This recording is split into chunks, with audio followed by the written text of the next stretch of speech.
Hey everyone, welcome back to my channel. Today we are going to deal with lesson number 5, Elizabethan age. This is the most important age of our British literature. 160 to 170 question आए हैं हमारे इस as में से। British literature के सारे दिग्गज writer जो है हमें इसी एज में देखने को मिल जाते हैं।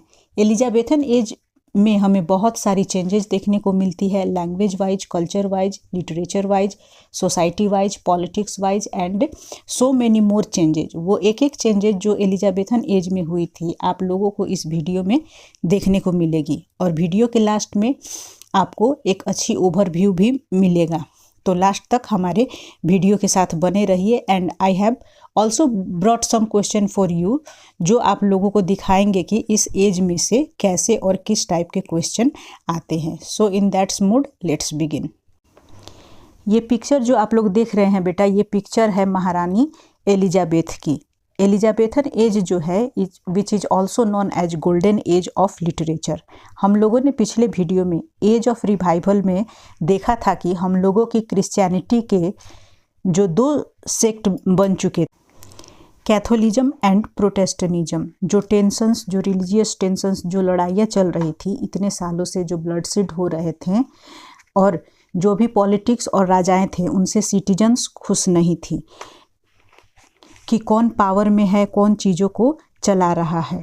उन सारी चीज़ों को रेस्ट में लेके आती है क्वीन एलिजाबेथ। और जब आपकी कंट्री में स्टेबिलिटी होती है तो वो जन्म देता है नई नई चीज़ों को उभरने का। और यही होता है कि इनकी मोनार्की के अंदर सारे ग्रेटेस्ट राइटर जो हैं वो निकल के आते हैं और इसी वजह से लिटरेचर की ये बन जाती है Elizabethan age the most important age. अगर टाइमलाइन की बात करें तो 1550 से 1600 एडी तक इनकी पीरियड चलता है और आगे ही मैंने बताया कि this age is also known age golden age for English literature and culture. आगे बढ़ते हैं और जानते हैं रेनेसांस के बारे में। रेनेसांस का मतलब होता है बेटा रीबर्थ, रीबर्थ का मतलब होता है पुनर्जन्म। रिवाइवल वाला वीडियो में देखा था हम लोगों का पुनर्जागरण हो रहा था। यूरोपियन कल्चर को इस टाइम में बहुत ज़्यादा इम्बाइब किया जा रहा था। प्रिंटिंग प्रेस की आ जाने की वजह से लोग पढ़ रहे थे, डिफरेंट फील्ड्स को जान रहे थे। तो रेनेसांस फाइनली जो है एक ऐसी एज बन जाती है, एक ऐसा टर्म बन जाता है जो ब्रिंग करती है नई नई फील्ड्स को।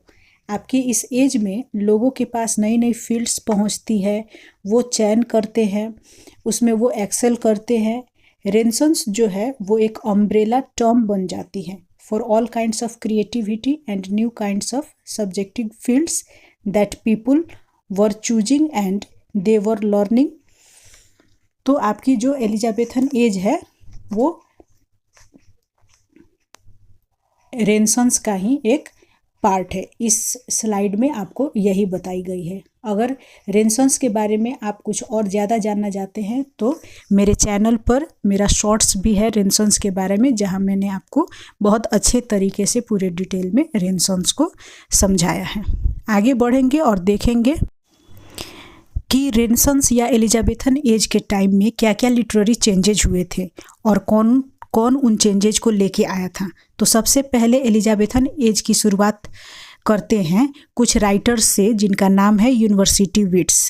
अब यूनिवर्सिटी विट्स जो थे they were scholars from Oxford and Cambridge university, जो कि लिटरेचर के फील्ड को नई दिशा देते हैं। इनमें से सिर्फ क्रिस्टोफर मार्लो ही ऐसे राइटर थे जो ऑक्सफोर्ड और कैम्ब्रिज के स्टूडेंट नहीं थे। ये जितने भी यूनिवर्सिटी विट्स थे बेटा, ये बहुत सारे वर्क्स इन्होंने लिखा था हर जॉनरा के। रिवेंज ट्रेजिडी लिखते थे, ड्रामेटिक वर्क्स लिखते थे, कॉमेडी भी लिखते थे, बहुत सारे प्लेज लिखते थे। एंड ये जो प्लेज ये लोग लिखते थे वो एक तरीके का स्टेज सेट करता है फॉर द अपकमिंग राइटर्स। अब इस एज को क्यों गोल्डन एज कहा जाता है? क्योंकि सारे इम्पोर्टेंट राइटर्स जो थे बेटा इस एज को बिलोंग करते थे। जैसे हमारे विलियम शेक्सपियर हुए, क्रिस्टोफर मार्लो हुए, Ben Jonson, Edmund Spenser, Philip Sidney और भी बहुत सारे। आगे बढ़ते हैं और जानते हैं थिएटर और ड्रामा के बारे में। थिएटर और ड्रामा की बात करें तो ये टाइम पे थिएटर और ड्रामा जो है ये बहुत ज़्यादा फ्लोरिश कर रहा था। एलिजाबेथन एज में ड्रामा और थिएटर ने बहुत ज़्यादा इम्प्रूवमेंट भी किया था। इस एज में जो डेवलपमेंट हुआ था वो आगे जाके आने वाली पीढ़ियों के लिए एक बहुत बड़ा कहें तो योगदान था, उन लोगों के लिए आगे का रास्ता आसान बनाने में। तो लिटरेरी पॉइंट ऑफ व्यू से जो आप लोगों को याद रखनी है बेटा, वो ये है कि इस पर्टिकुलर एज के बहुत सारे थिएट्रिकल कंपनी और के नाम है वो आप लोगों को पता होना चाहिए, जैसे ग्लोब थिएटर हुआ, रोज थिएटर, स्वान थिएटर, ग्रैंड थिएटर और भी बहुत सारे। एज ऑफ एलिजाबेथ को एज ऑफ शेक्सपियर भी कहा जाता है। यहाँ पे इनके प्लेज जो है ये इनएक्ट किए जाते थे। इनके ड्रामा को लोग बहुत पसंद करते थे। इनकी प्लेज को देखने के लिए बहुत लोग आते थे। इनके प्लेज की और ड्रामा की पॉपुलैरिटी जो है यहाँ पर इस एज में बढ़ती ही जा रही थी। सिर्फ शेक्सपियर की प्लेज ही यहाँ पे इनएक्ट नहीं होती थी, यहाँ पे क्रिस्टोफर मार्लो का भी प्लेज जो है वो इनएक्ट किए जाते थे। क्रिस्टोफर मार्लो जो है बेटा ये पॉपुलर थे ब्लैंक वर्स लिखने के लिए।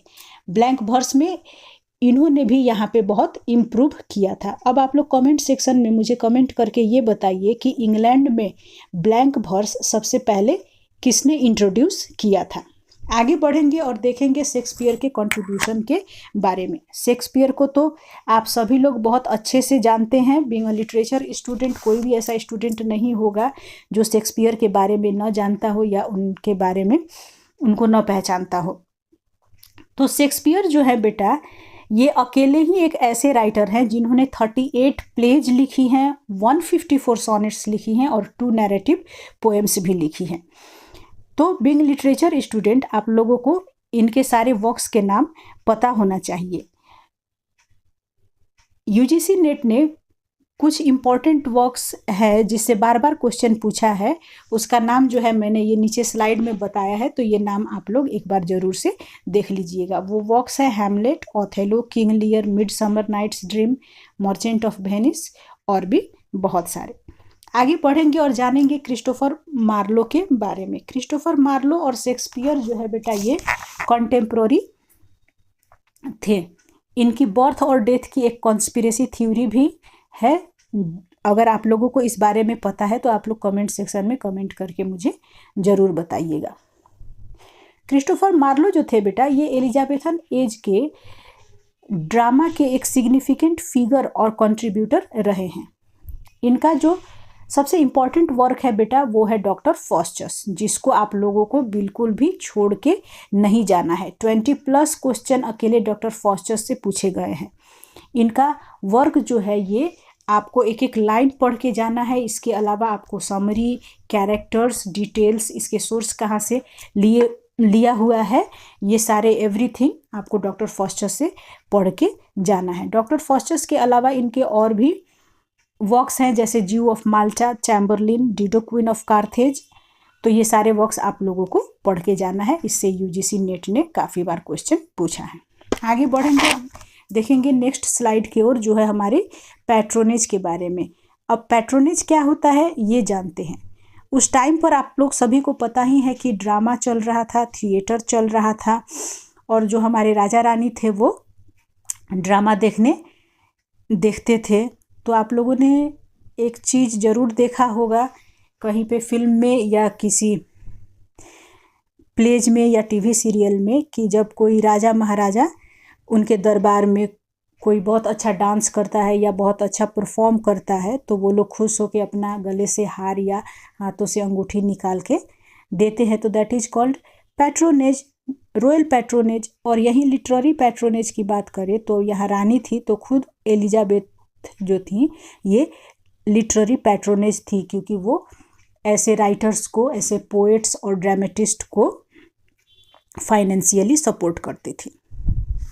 आगे बढ़ेंगे, नेक्स्ट स्लाइड में हम लोग बात करेंगे पोएट्री के बारे में। अभी तक हम लोगों ने ड्रामा के बारे में बात की, ट्रेजेडीज के बारे में बात की, अब बात करते हैं पोएट्री की।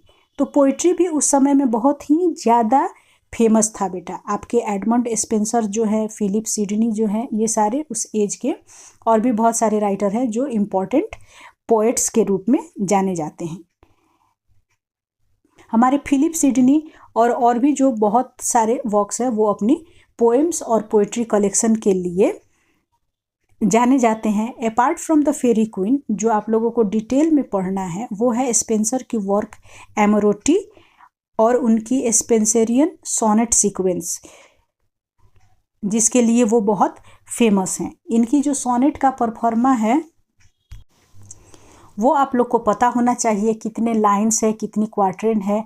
इस एज में ये सारा चीज़ फ्लोरिश कर रहा था, तो ये सारे चीज़ आप लोगों को पता होना चाहिए। अब बात करते हैं सोनेट्स के बारे में। सोनेट्स, अब जब सोनेट की बात चल ही रही है तो हम जान लेते हैं कि सोनेट्स हमारे सिर्फ स्पेंसर और सिडनी ने ही नहीं लिखी है, बल्कि अकेले शेक्सपियर जो है इन्होंने 154 सोनेट्स लिखी है। And these all are beautiful sonnets, जिसमें ये बात करते हैं लव, टाइम और ब्यूटी के बारे में। आगे बढ़ेंगे और जानेंगे उस टाइम के लैंग्वेज और लिंग्विस्टिक के फ्लोरिशमेंट के बारे में। इस टाइम में इतने सारे राइटर्स आते हैं जो नए नए वर्ड्स को जन्म देते हैं। आई एम श्योर बेटा ये बात आप लोगों को पता होगी कि शेक्सपियर जो है अपने वर्क्स को लिखते समय 20,000 प्लस नए वर्ड्स को इन्होंने अपने प्लेज में और पोएम्स में लिखा था, जिसमें से बोला जाता है कि 1700 वर्ड्स ऐसे थे जो उन्होंने फर्स्ट टाइम यूज किए थे। तो शेक्सपियर अकेले ही इतने कैपेबल थे कि उन्होंने 1700 प्लस नए वर्ड्स को इन्वेंट किया था। तो इसी बात से आप समझ सकते हैं कि इस एज में लैंग्वेज और लिटरेचर जो थी वो कितनी तेज़ी से आगे बढ़ रही थी। आगे बढ़ते हैं और अब बात करते हैं एक्सप्लोरेशन और एक्सपेंशन की। तो एक्सप्लोरेशन और एक्सपेंशन की बात करें तो बेटा ये लोग इसमें भी पीछे नहीं थे। ये लोग नई नई जगह पर जाते थे और नई नई दुनिया की खोज करते थे, और एक दिन आपके ऊपर ही ये लोग रूल करने लगेंगे और ब्रिटिश रूल जो है वो सेटअप करेंगे। तो इसकी शुरुआत यहीं से होती है। जितनी भी जानकारी आप लोगों को एलिजाबेथन एज के बारे में ज़रूरी है वो सब मैंने बहुत ही कम समय में आप लोगों को बहुत अच्छे तरीके से बता दी है। आई होप कि ये वीडियो आप लोगों को बहुत पसंद आई होगी। अब आगे बढ़ते हैं और देखते हैं यूजीसी नेट के द्वारा पूछे गए कुछ क्वेश्चंस को। पहला क्वेश्चंस मैं आपके लिए लेके आई हूँ वो है बेटा statement type question. Statement first जो है ये हम लोगों का वो है the theatre was at a great popularity in 18th century England, जो कि बिल्कुल गलत है। 18th सेंचुरी में नहीं, इसकी पॉपुलैरिटी जो है ये 16th सेंचुरी में बहुत ही ज़्यादा थी। देन स्टेटमेंट सेकंड जो है theatre had court patronage in and around London. तो हाँ ये बात बिल्कुल सही है कि कोर्ट जो है पैट्रोनेज देती थी। तो हम लोग का सही आंसर हो जाएगा statement first is false and statement second is true.